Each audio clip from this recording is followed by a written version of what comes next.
Dans le cas de dessin à partir de formes simples, la progression, l'évolution du projet dans l'état devient de plus en plus compliquée pour notamment accéder à certaines parties de notre illustration.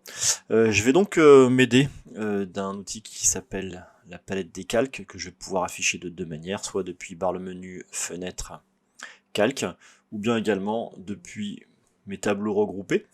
Le petit pictogramme qui concerne la gestion des calques, c'est celui-ci, c'est les deux petites feuilles l'une sur l'autre.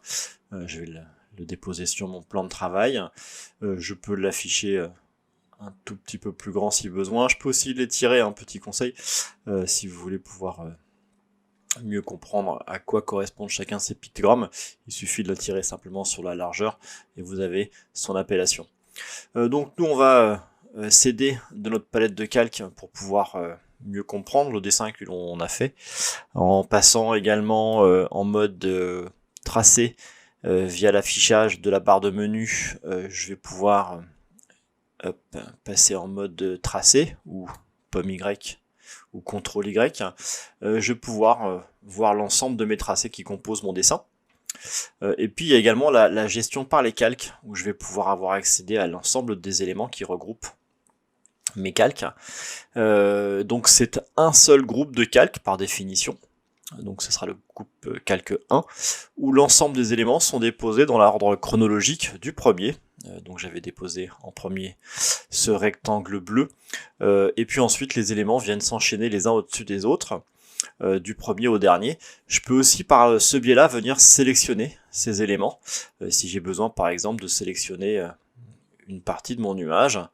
Je vais pouvoir sélectionner par la partie de droite de ma palette de calque. Il y a des petits points, petits cônes qui correspondent à des petites cibles pour venir sélectionner précisément l'objet, la forme qui nous intéresse. Avec la touche majuscule enfoncée, je vais pouvoir additionner l'ensemble de ces formes et regrouper par ce biais-là tous les cercles qui composent ce petit nuage, et puis du coup jouer sur la disposition sur mon dessin pour recomposer mon illustration. L'étape aussi qui peut nous aider, c'est l'association ou regrouper cette série d'objets via la barre de menu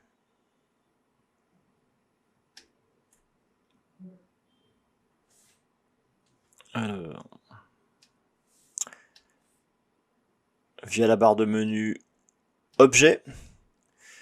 Je vais pouvoir associer mes objets. Pour les associer, je récupère ma sélection de mes formes, menu objet, associer, raccourci clavier, CTRL G ou pomme G pour Mac.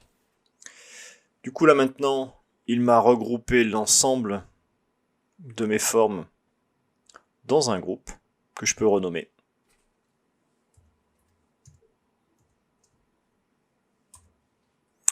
J'ai mon nuage maintenant qui est assemblé dans un groupe de calques et rassemblé dans un sous-groupe.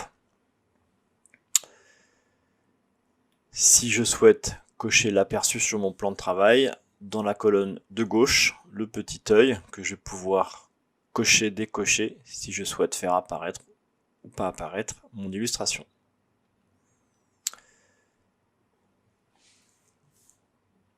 Dans le cas de la palette de calque, j'ai donc une série d'outils en bas à droite de cette palette.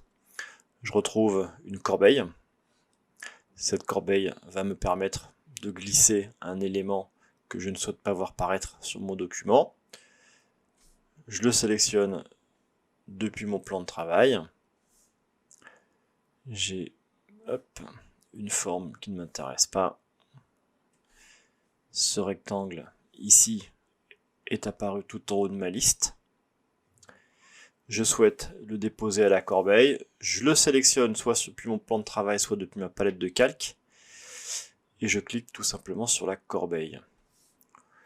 Il est possible également de faire du cliquer glisser depuis la palette de calque pour venir le glisser dans notre corbeille. Je vais pouvoir également, dans cette palette de calque, préparer des groupes de calque, rajouter des groupes de calque afin de pouvoir organiser mon travail. Si par exemple je souhaite déposer les éléments de mon décor dans un groupe de calque, je vais l'appeler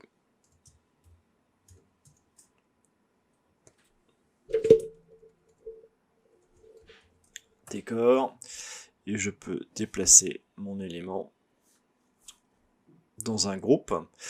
La petite distinction apparaît en termes de code de couleur. L'ensemble de mes calques de mon groupe calque 1 sont en bleu. D'ailleurs, lorsque je sélectionne un objet quelconque, je vois son contour en bleu. Et lorsque je passe sur mon élément, mon groupe décor, j'ai le petit symbole qui m'affiche un code couleur en rouge et j'ai mes cadres de sélection pour chacun des objets qui reprennent ce même code couleur.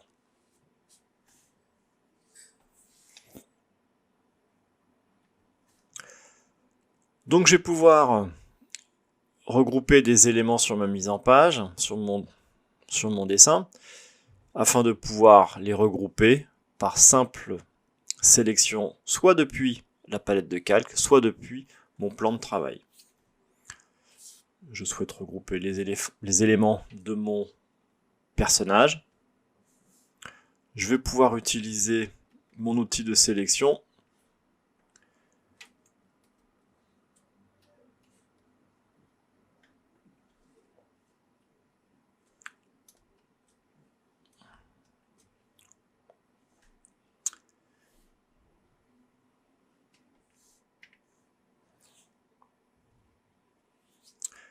donc je souhaite regrouper l'ensemble des éléments qui composent mon petit personnage.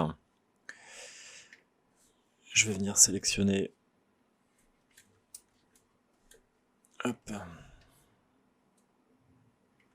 mon petit personnage. Les éléments sont tous regroupés dans une seule sélection. Je peux venir le replacer sur mon illustration et venir regrouper tout cet ensemble via la barre de menu Objet, Associé, ou CTRL-G, ou POM-G pour Mac. Du coup, il me l'a assemblé dans un sous-calque, sous un sous-groupe de calque. Idem, je vais pouvoir le renommer si besoin et le réorganiser sur mon plan de travail par une simple sélection depuis ma palette de calque. Dans cette palette de calque également, la colonne ici à gauche va me permettre de pouvoir verrouiller si je ne souhaite pas que les éléments puissent être éditables ou modifiables sur mon plan de travail. J'ai exprès déposé un petit cadenas sur mon arrière-plan bleu afin que lorsque j'effectue une sélection par un clic et glisser depuis l'outil de sélection flèche noire, que je puisse tout simplement, en l'activant, empêcher la sélection de mon fond bleu.